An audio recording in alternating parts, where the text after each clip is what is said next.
तुंबाडची मंजुळा बॉक्स ऑफिसवर खूप भारी चालतोय आणि लोकांना आवडतोय सुद्धा. आता सोशल मीडियामुळे लोकांना लगेच कळलं की हा कन्नड फिल्म सू फ्रॉम सोचा रिमेक आहे. पिक्चर भारी असला तरी रिमेक आहे हे ऐकून बरेच लोक नाराज झाले. पण आजच्या सोशल मीडियाच्या काळात रिमेक लपवून ठेवणं जवळजवळ अशक्यच आहे.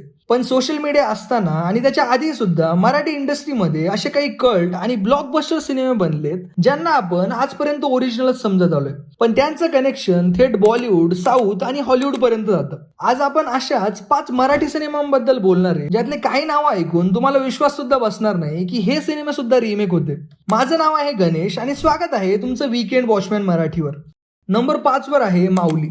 रितेश देशमुख आणि जेनेलियाचा वेड हा साऊथचा मजिली ह्या पिक्चरचा रिमेक होता हे इंटरनेटमुळे बऱ्याच लोकांना माहिती आहे. पण त्याच्या आधी 2018 मध्ये आलेला माऊली सुद्धा एक रिमेकच होता हे खूप कमी लोकांना माहिती असेल. 2012 मध्ये आलेल्या वेट्टई या तमिळ ब्लॉकबस्टरचा माऊली हा ऑफिशियल रिमेक होता. ओरिजिनल तमिळ पिक्चर मध्ये आर माधवन आणि आर्या यांनी 2 भावांचा रोल केला होता, ज्यातला एक घाबरणारा पोलीस ऑफिसर असतो तर दुसरा भाऊ त्याच्याऐवजी ऍक्शन करतो आणि विलनला मारतो. पण मराठीत रिमेक करताना मेकर्सनी एक कडक ट्विस्ट ऍड केला. 2 वेगवेगळे ऍक्टर घेण्याऐवजी त्यांनी लय भारी सारखंच इथं पण रितेशचा डबल रोल ठेवला. आणि फन फॅक्ट म्हणजे ह्याच तमिळ पिक्चरचा पुढे बॉलिवूड मध्ये बागी 3 म्हणून रिमेक झाला आणि तिथं पण रितेशनेच घाबरणाऱ्या पोलिसाचा रोल केला होता.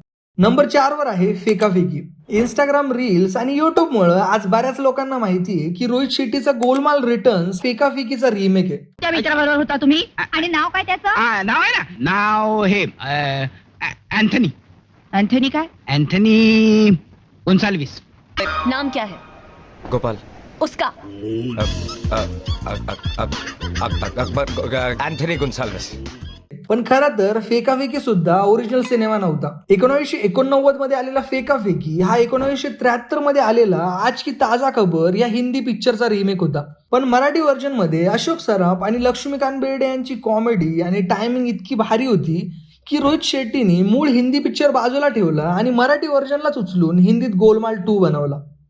नंबर 3 वर आहे अगबाई अरेच्चा. संजय नार्वेकर आणि केदार शिंदे यांचा अगबाई अरेच्चा या पिक्चरची महाराष्ट्रात एक वेगळीच कल्ट फॉलोइंग आहे. एका फ्रस्ट्रेटेड माणसाला अचानक बायकांच्या मनातलं ऐकायला यायला लागतं आणि त्यातून जी काही कॉमेडी होते ही कॉन्सेप्ट त्यावेळेस खूप युनिक आणि फ्रेश वाटली होती आणि त्यामुळेच हा पिक्चर आपण सुद्धा टीव्हीवर बऱ्याच वेळा पाहिला असेल. पण युनिक वाटणारी ही कॉन्सेप्ट खरं तर हॉलिवूड पिक्चर मधून आली होती. अगबाई अरेच्चा हा 2000 मध्ये आलेल्या व्हॉट वुमन वॉन्ट या फेमस हॉलिवूड पिक्चरचा रिमेक होता. केदार शिंदेंनी ती अमेरिकन कॉन्सेप्ट उचलून त्यात आपला रिजनल ह्युमर आणि फॅमिली ड्रामा ऍड केला आणि हा पिक्चर एक कल्ट क्लासिक बनला. नंबर 2 वर आहे आम्ही सातपुते. महागुरु सचिन पिळगावकर यांचा आम्ही सातपुते हा पिक्चर सुद्धा एक रिमेकच आहे. पण काही लोकांना असं वाटतं की हा हिंदी पिक्चर सत्ते पे सत्ताचा मराठी रिमेक आहे, ज्यात सचिन पिळगावकर यांनी स्वतः सुद्धा अमिताभ बच्चन यांच्या लहान भावाचा रोल केला होता. पण खरं तर हिंदी पिक्चर एक ऍक्शन थ्रिलर होता ज्यामध्ये अमिताभ बच्चनचा डबल रोल आणि विलनचा सुद्धा एक ट्रॅक होता. पण सचिन पिळगावकर यांना बॉलिवूड सारखी मारामारी नको होती, त्यांना एक प्युअर फॅमिली कॉमेडी बनवायची होती. म्हणूनच त्यांनी सत्ते पे सत्ताला बायपास केलं आणि 1954च्या हॉलिवूडचा ओरिजिनल पिक्चर 7 ब्राइड्स फॉर 7 ब्रदर्सचा प्लॉट उचलला आणि त्याला खरं तर मराठी टच दिला आणि आम्ही सातपुते हा पिक्चर बनवला.